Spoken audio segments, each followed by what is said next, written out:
Good girl. Good job. Ow! Hello everybody, and welcome back to the coolest dog training channel right here on YouTube. I'm Tom Davis, America's Canine Educator.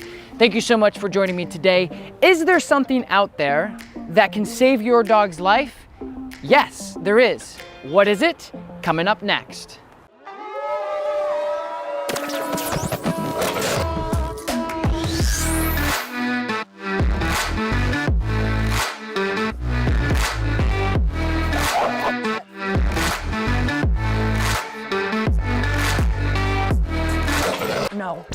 I want to give you a little back history before we start this video. Before I professionally trained dogs full-time, I was a dog control officer as well as a professional dog walker. So I walked many packs of dogs, took care of a lot of people's dogs in the area that I live in now. Now with all of my clients, there were certain dogs that could be off-leash and there were certain dogs that definitely could not. And in my animal control position, there were certain dogs that were getting hit by cars, and there were certain dogs who just weren't. I wasn't finding them, I wasn't seeing them, I wasn't getting the calls about them. Is there a variable? Is there something that consistently tells me whether a dog is gonna be safe on leash and off? The answer is yes, there is variables. There are certain things that we can do to keep our dogs safer while still allowing them to enjoy their off-leash life and be tired just like Lakota. So what is that variable? What allows us to be safer with our dogs? The simple ability to communicate with your dog.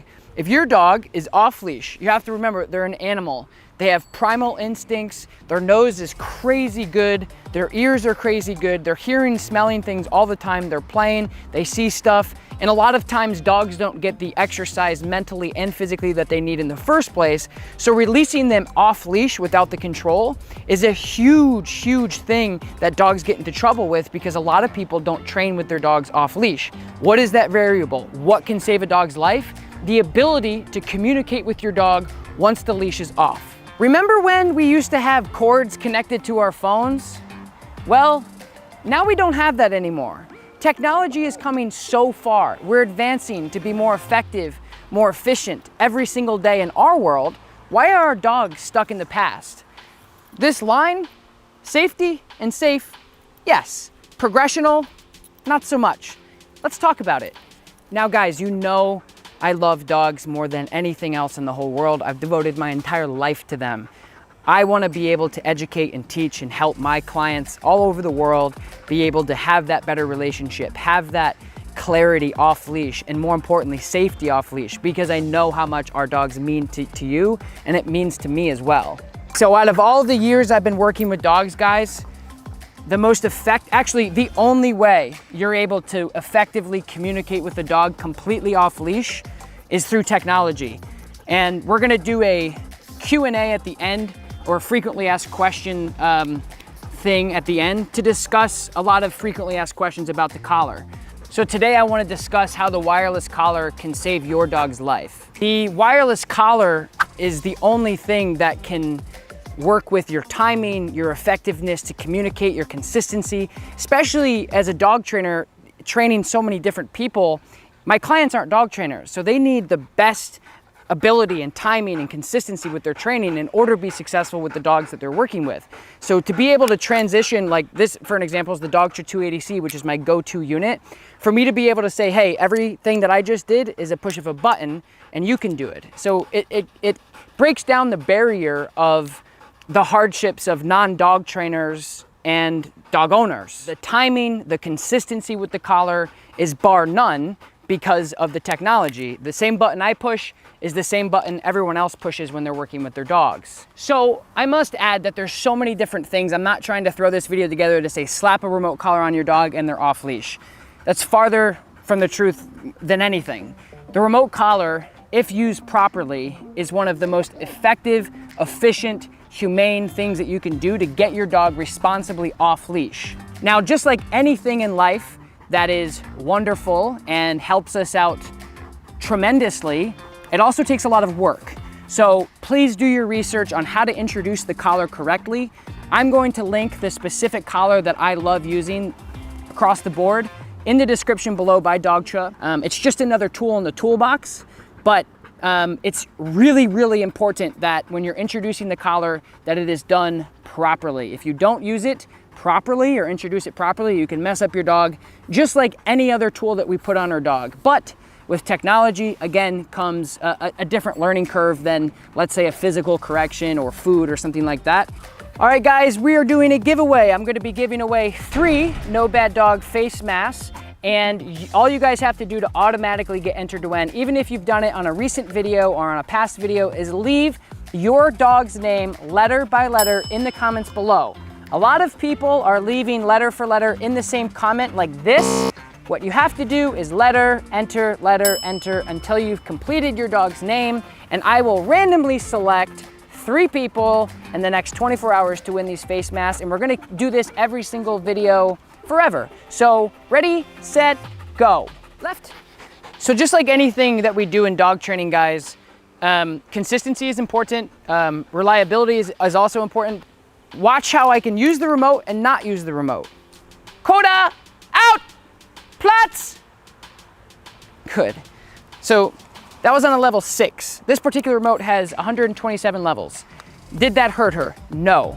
Was it a communicative annoyance pressure? Yes. On a level that's just like, hey, hey. So it's a reinforcement. So now the most important thing is will she do it without the remote? Of course. And I'm not just talking about my dog, I'm talking about dogs across the board. So I'm gonna recall her back, I'm gonna do the same thing, and I'm not gonna touch the remote, I'm just gonna ask her to do the same thing, and she should comply to everything I just said without the remote. Yes! Good girl.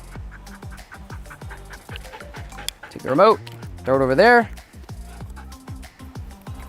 Throw the ball, yes! Good girl. So now when she comes back, I'm gonna do the same thing without the remote. Lakota out! Lakota Platz! So that control has been conditioned and reinforced from the collar at some point in her life. I can do that 10 times out of 10, she'll do the same thing with or without the collar, doesn't matter. So the point is the questions that we get a lot is, can you train without the remote collar that? Sure. But my point is when I'm doing something like recall, which is gonna save a dog's life potentially, getting the dog back to me if there's a distraction, depending on where you live, spiders, trucks, cars, eagles, velociraptors, whatever it may be, if there's things out there that your dog is gonna be primalistically or investigatory, is that a word, investigatory? I made it up. If they're investigating something and they're interested in that and they wanna go after it, your ability to communicate with the dog off leash when they're out playing fun and buddies in the sun on Memorial Day, happy Memorial Day everybody, by the way, and then your dog chases something, your ability to communicate with that dog without anything is probably going to be 0 because it's a currency at that point. So that particular thing that they're chasing, bobcats, cougars, bears, lions, whatever, is going to be more interesting than, hey Fido, come, if they can even hear you. So the ability to just simply tap the dog's shoulder from a distance is all I'm doing here. And I've done this many, many times where I've put the remote to my face, my neck, on the same levels, you cannot feel it at all. Feel it. I'm not talking about, ooh, that kind of stings. You can't even feel it. And again, if I don't have pressure, then the dog likely is gonna go, I'm being a little opportunistic, I'm not gonna drop the ball or I'm not gonna down. My ability to be able to go to different places with my dog, Coda, yes! To go to different places with my dog is gonna be more enjoyable. If I'm having a better time, she's having a better time. And it takes, with a dog like this, like most dogs at home, it takes a good amount of exercise, both mentally and physically, to exhaust her, to have her feel completed as a dog, to have her feel fulfilled. And if you're busy like me and a lot of other people, you wanna get those high quality reps in, bang, bang, bang, bang, training, mental, physical. And the ability to do that anywhere, anytime, under any circumstances, by having the backup or the reinforcement from technology is invaluable. And now we're gonna move into some frequently asked questions that we get every single time we put up a dog training video with the remote. So I wanted to just share this video with you guys. I have a lot of videos on tutorials and how to introduce.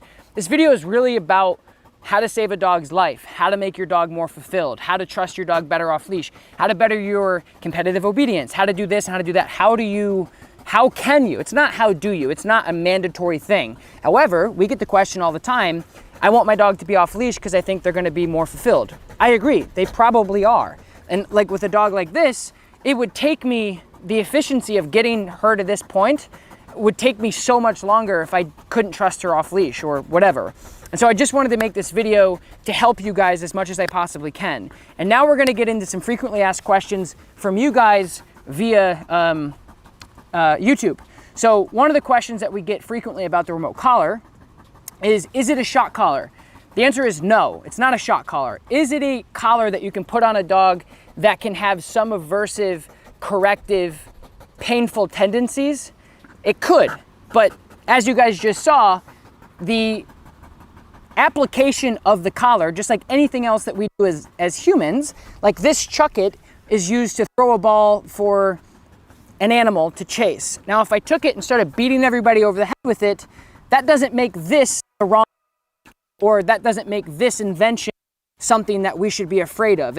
You're gonna look at that person and go, what the hell are you doing? That's not how you do it. So anyway, no, it is not a shock collar. It's a profound piece of technology that helps you communicate with your dog on leash and off, and gives them the opportunity to be the most fulfilled, happiest dog they could ever be in your or their lifetime. You hungry? Next question, how far do the remote collars go?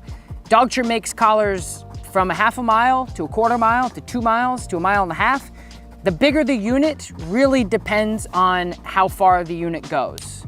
With this collar here, the Dogtra 280C, it's a very small, compact collar. Goes a half a mile, so it's a pretty good distance. Why is it banned in some parts of the world? We've done a lot of research as a company, as well as working with our friends in Dogtra and having meetings and discussing like the progression and the future of remote collars and tools in general. It's banned in, so whenever I get the comment of it's banned in my country or it's banned in my area, it always saddens me because that's not a good thing. That basically means that people in your area are taking tools that are intended to have a better lifestyle and relationship with your dog and abusing the power and abusing technology. So it's not like when you comment and say it's banned here and I'm proud of it, that's not actually a good thing. I understand that and I used to say, like I didn't understand the banning, and now I do. I'm becoming more acceptable to it because there's so many people using these wrong. And I would much rather have these tools banned in places where everyone's using them wrong versus having them in places and people using them right, just 1 out of 10. So I understand the bans, but banning in most places, in most circumstances, is simply because the majority of people using these collars are using them improperly, inhumane, and they're uneducated about the proper introduction of the collar. So banning is a thing. It's going to happen with literally rice, soup, literally hats. There's bannings in different places for different reasons, but the majority of tool bans in countries and areas is simply because there's not enough people using them correct, which is not a good thing or anything to be proud of. Is it 100%? No, nothing is 100%. Nothing is 100% with animals ever. But I can tell you, it's 100% better of having something on your dog that can communicate them from a half a mile away versus not having something. All right, guys, one last thing that we see often on our YouTube page and social media pages is people will say that using tools takes away and or substitutes your skill set as an individual. And for me, as you guys know, dog training is an art. I consider it a craft. It's nothing I do as a hobby. It's nothing that I do because, you know, I want to make money. This is something that I care about a lot. And when we're building things, it doesn't matter if you're building a car, a house, a tech deck, or a dog, using different tools to help you get there faster, more efficient, more effective, creatively, is by no means any hutch or crutch or any inability to be skillful. I think using advancements and using different tools to create different pictures as well as create a better end goal. And so as you guys may or may not know, my job isn't to train dogs for people to come and observe like some sort of like talent show, because that wouldn't be fun or lucrative at all. My job and my passion and the reason why I have this YouTube channel and the reason why I wake up every morning is not to help everyone. It's to help people who want help. It's to have somebody like yourself search, how do I do this with my dog? And accepting new ideas and getting creative and using technology to work with your dog and to do different things I think is a blessing. I think it's a privilege. I always say that all the time, that the remote collar or different types of tools is a privilege. I'm very grateful for the people that are behind the science and all of the different technology advancements to make tools like this to give my dog a better life. If I'm traveling, I'm on the road, I just let my dogs go and be able to recall them. Having a 30-foot long line on your dog as they're getting wrapped up in seaweed and jumping in the ocean and getting wrapped up in other people with other flexies and other things is your idea of having like an advanced off-leash dog. It's really just perspective of how you want your dog. If you want your dog to be completely off-leash and have the responsibility to recall your dog at any given time, under any circumstance, for the most part anyway, having this little thing attached to your dog, I don't see it as any other, just using different to help you get that clear picture. All right, guys, thank you so much for watching. I truly do appreciate it. If you haven't yet, don't forget to like this video, subscribe to my channel if you want more stuff like this, and leave a comment in the comment below and let me know what you thought of this video, as well as enter to win the free No Bad Dogs face mask below. And I'll talk to you guys next time. Peace. Here's one for the lonely hearts, for the ones that fear the dark. You better